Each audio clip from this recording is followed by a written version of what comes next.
banyak pekerjaan rumah untuk menyelesaikan masalah-masalah yang terjadi di kota kita, di Pontianak dan di Kalimantan Barat. Mungkin terlalu luas, kita persempit dalam lingkungan pribadi, dalam lingkungan rumah terlebih dahulu. Mempersiapkan diri menjadi keluarga, mempersiapkan diri menjadi pemimpin untuk rumah, dan juga menjadi pengayom untuk anak-anak nantinya. Kalau yang sudah berumah tangga, berarti belajar untuk menjadi orang tua yang baik. Karena ada satu pesan yang pernah saya dapat, bahwa ternyata menjadi orang tua itu tidak pernah selesai, Mbak ya. Iya, Menjadi orang tua itu ibadah adalah terpanjang. ibadat terpanjang dan tidak pernah selesai. Sampai kapanpun akan tetap menjadi orang tua. Dan menjadi orang tua juga harus berkembang, anak berkembang, orang tua juga harus berkembang.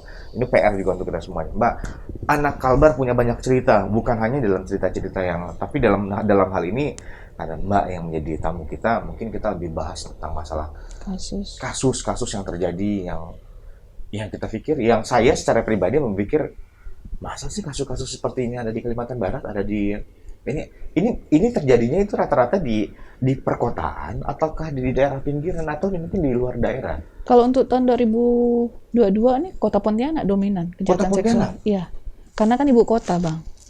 Semuanya sentralnya di sini. Jadi permasalahan anak tuh yang banyak, majemuk sekali. Yang paling banyak apa? Prostitusi online? Kejahatan seksual? Kejahatan seksual? Ya, trafficking tadi, prostitusi online. Kejahatan seksual Yang tadi, yang pelakunya orang sekitar tadi. Aduh.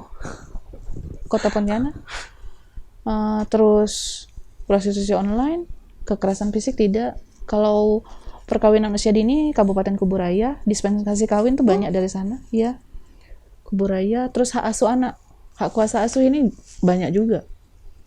Anak korban perceraian, yang akhirnya ributnya ya datang ke kantor, minta selesaikan bagaimana. Kami kan hanya bisa memediasi. Kalau udah keputusan dari pengadilan menentukan hak anak ini jatuh ke siapa, misalnya dibawa sama bapaknya, hak asuhnya ke ibunya. Nah, di situ kita yang menjadi penengah. Penentuan hak asuh ini bagaimana prosesnya ya? Nah, itu pengadilan. Itu pengadilan. Iya, kalau misalnya di Polres perceraian terjadi, salah satu pihak itu langsung mengajukan hak asuhnya kemana. Oke, baik. Ini menjadi PR juga untuk kita, bahwa ternyata menjaga keharmonisan rumah tangga, kemudian akhirnya membuat anak merasa nyaman di rumah, itu sangat penting ternyata. Dan pemirsa, banyak sekali yang menjadi faktor bagaimana kejahatan seksual, kemudian tindak pidana atau apapun itu anak berhadapan dengan hukum yang terjadi di sekitar kita. Faktornya banyak, ada yang broken home, kemudian juga orang tua yang tidak harmonis, broken home ya, kemudian juga masalah ekonomi, kemudian pola didik yang ternyata bermasalah, kemudian hilangnya figur yang diinginkan dari keluarga, itu juga ternyata sangat penting. Mbak, balik lagi ke masalah kasus kita. Setelah tadi rehabilitasi, kemudian dikembalikan lagi ke masyarakat untuk kembali normal. Mbak masih berhubungan tidak dengan anak-anak itu? Tadi beberapa Mbak bilang ada yang masih intens. Sampai sekarang masih. Masih. Jadi yang pindah udah ke Bandung pun masih, yang sudah ke Jawa Timur sudah masih, ke Batam masih. Jadi mereka, orang tuanya kepingin suasana segar, mereka pamit, Bu, kita mau pamit, anak saya mau bawa ke sini, kita pindah, mau hijrah gitu. Biar anaknya sehat, lingkungan sehat, mulai lagi biar anaknya juga lupa dengan trauma. Itu orang tua yang peduli dengan anaknya. Itu yang memutuskan untuk hijrah. Betul. Tapi kalau misalnya udah selesai kasus ini, misalnya udah sidang, kita antar anak ini pulang atau mamanya datang, besok lusa kita hubungi mana? Nggak tahu lagi lah, hilang lagi. Hilang dah. Nanti kalau kita waktu kepingin datang, kan waktu perkara nih kan, kita merujak yuk, kita makan yuk, lo kampung, ayo. Nah, sewaktu datang kan, inisiatif datang ke rumahnya. Assalamualaikum, waalaikumsalam. Mana ini? Tak ada. Udah 4 hari dah tak ada balik. Tuh, jadi kadang-kadang, ngapa dibiarkan, Bu? Kita bilang, handphone dia tak tahu dah. Ditelepon berkali-kali tak diangkat, tak aktif lagi. Dah, cuman lagi. Nanti ada orang tua, Bu, ada ndak di ini ngubungi ibu? Ngubungi apa ya, Bu? Dia ini nggak ada balik, Bu, udah 2 hari. Lah, kemana? Cek kawan-kawannya, tak ada. Ternyata jaringan ini udah kebaca, udah tahu, dia buat jaringan lain lagi, gitu. Sebenarnya tugas Mbak di KPPAD ini bukan cuma sekedar hanya menangani kasus kemudian selesai. Tapi justru tugas yang sebenarnya itu terjadi setelah kasus selesai ditangani, proses untuk penanganan mereka yang selanjutnya itu, pendampingan mereka untuk tidak kembali ke jalan itu.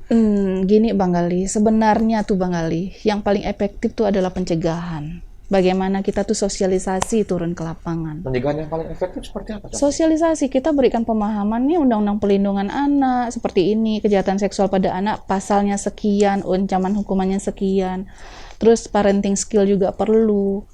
Jadi kalau kita turun ke masyarakat tuh, masyarakat juga memahami, ini kan Kota Pontianak kan orangnya pintar-pintar nih, maju. Semua aspek kan dari segi apapun terpenuhi lah untuk di Kota Pontianak. Akses deket lagi kan.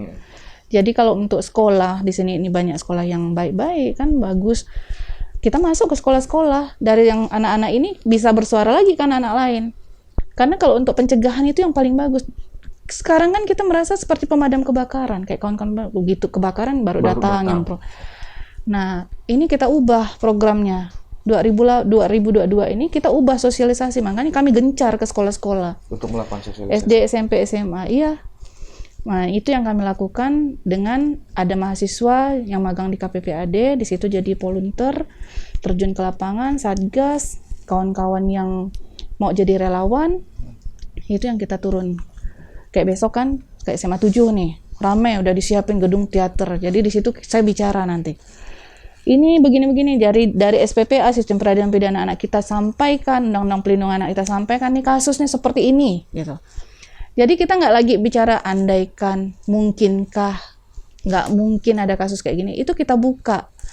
Tapi dengan syarat identitas kita harus rahasiakan ini, tapi video tuh kita putar. Jadi anak-anak juga, maaf, edukasi untuk seks juga kita harus pahami. Untuk umur 5 tahun, nih kayak gini, umur yang remaja nih seperti ini. Ini apalagi anak antara yang baru tamat SD mau ke SMP kan Bang. Rasa tertarik dengan lawan jenis kan udah mulai tuh. Jangan sampai kita tuh keras sama anak. Akhirnya anak ini ada mulai jiwa berontak. Beda dengan anak yang SMP ke SMA, itu luar biasa. Itu udah harus dibuat jadi teman. Tapi kalau anak dari SD ke SMP ini, kita buat jadi tahanan. Kita yang ngontrol semuanya. Kita yang ngatur semuanya. Nggak ada ceritanya kamu tuh nak ikut Umi ikut kamu. Tapi kamu harus ikut Umi. Nggak, kan ada privasi. Saya sering beradu argumentasi sama anak saya yang cewek. Sampai dia bilang, Dedek tuh kayak nggak punya privasi sama Umi. Sekarang gini, mau ikut kata Umi atau tidak? Saya tidak beri pilihan ABC lagi, tapi tanda titik atau seru. Jadi mau nggak mau dia ikut. Ketegasan dari orang tua dibutuhkan. Tapi ketika yang satu lagi yang SMA, saya beri pandangan yang baiknya seperti ini, Bang. Ini yang jeleknya seperti ini. Jadi dia sudah berlogika sendiri. Jadi menanamkan rasa tanggung jawab buat diri dia sendiri itu bagaimana? Oke, Mbak, menariknya di sini tadi kita lebih fokus ke masalah pencegahan, sosialisasi yang dilakukan, tindakan preventif ya sebelum pencegahan yang harus dilakukan. Program KPPAD yang dirubah sejauh ini adalah melakukan sosialisasi kepada sekolah-sekolah, kepada tempat-tempat tertentu, berkolaborasi tidak dengan pihak-pihak tertentu atau rumah ibadah yang punya tempat yang justru lebih bagus untuk melakukan ini ya? Kalau ke rumah ibadah, jangan dijawab dulu, karena kita akan kolaborasi cukup menarik ini. Jika KPPAD bisa berkolaborasi dengan tingkat sosial atau masyarakat, lembaga masyarakat yang ada di daerah tersebut, akan lebih efektif tentunya. Karena akan dilakukan secara rutin. Oke, pemirsa, nanti akan kita tahu jawabannya setelah yang berikut ini. Jangan kemana-mana, tetap di Galin Talk Show.